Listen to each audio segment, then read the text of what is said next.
Protectores de voltaje. Nosotros manejamos dos modelos. Hay otro modelo que es el modelo de Dregmatic, que es muy querido en esta zona.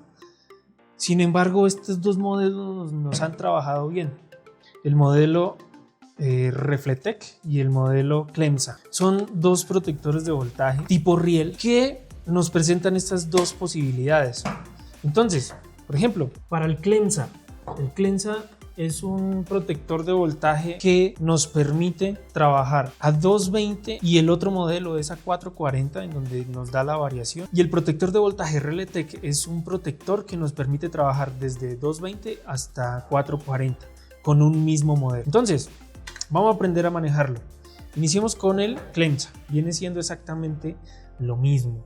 Entonces, el Clemsa en su primer dial, teniendo presente una situación, y es que siempre trabajemos con destornilladores de control. Es muy común ver equipos de control como estos con el dial netamente acabado por utilizar la herramienta que no es apropiada y también por hacerle fuerza innecesaria. Recordemos, son elementos de control. Entonces, el primer es el dial para el voltaje nominal. Entonces, nos da la posibilidad desde 190 hasta 230 para este modelo.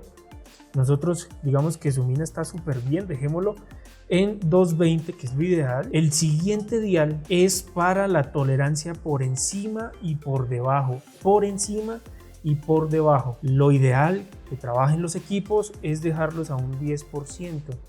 Sin embargo, esto rara vez en minería se nos da porque tenemos distancias largas para las cargas.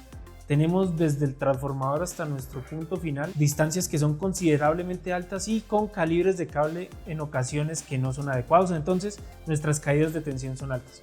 Entonces nosotros dejamos acá, continuamos, dejamos acá 10 o 15% de tolerancia por encima y por debajo, y también tiene la posibilidad de dejar apagado, que no tendría razón de ser. El tercer dial es un dial que mide asimetría.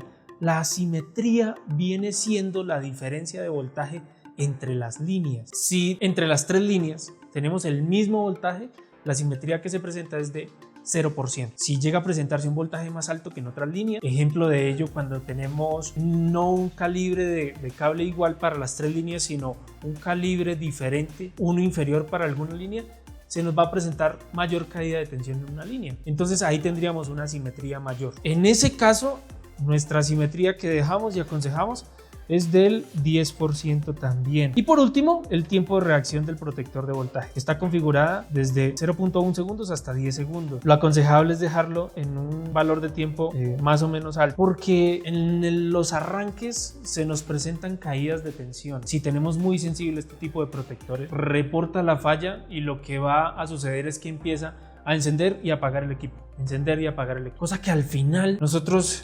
eliminamos este elemento por ese encendido y apagado y resultamos omitiéndolo y encendiendo de manera directa el equipo. Por ese lado, vamos a ver, el Reletec presenta 4 diales, en donde en el primer dial nos va a pedir el porcentaje por encima que toleramos nosotros. En casi ningún proyecto tenemos esa super ventaja de tener voltajes por encima del voltaje nominal, pero hay situaciones en las que sí. Por ejemplo, en las cargas que tenemos cerca a los transformadores, lo ideal para cada equipo es dejarlo 10% por encima y por debajo. Entonces vamos a dejar esa tolerancia al 110%. Por debajo, lo mismo, vamos a usar exactamente la misma analogía, y es dependiendo de cada proyecto. Lo ideal sería, por ejemplo, que nuestro equipo dejar nuestro protector al 90% y que nos funcionase así. Sin embargo, debemos adecuarnos a la realidad técnica de cada punto. Uno está dejando protectores más o menos entre un 80 y un 85%. Y el tiempo de reacción también, dejar un tiempo de reacción más o menos al 8 segundos. Con esta particularidad, este protector de voltaje sí permite dejar 220 o dejar 440 con un mismo tipo de protector de voltaje. ¿Es importante el protector de voltaje? Lo es. Sin embargo, evitamos usar este tipo de elementos cuando